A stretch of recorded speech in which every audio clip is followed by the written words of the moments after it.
is moving at the speed of light. In 2026, the US military has officially entered the era of directed energy. Forget traditional missiles that cost millions. The new Guardian M-SHORAD system uses a 50-kilowatt laser to melt drone swarms for pennies per shot. Mounted on a Stryker vehicle, it's already seeing real-world testing in high-dust environments, proving that sci-fi tech can survive the grit of the battlefield. But the power doesn't stop on land. At sea, the USS Preble is leading the charge with the HELIOS system.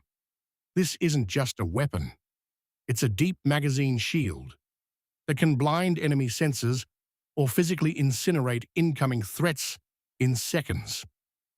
As the Pentagon shifts from prototypes to enduring laser programs, the goal for 2026 is clear: permanent, scalable laser defense on every front line.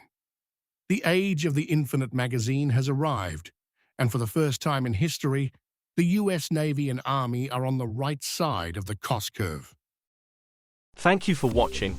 Don't forget to hit that like button, and also please subscribe to our channel so that we can continue to bring you more great stories from the US military and their allies around the world.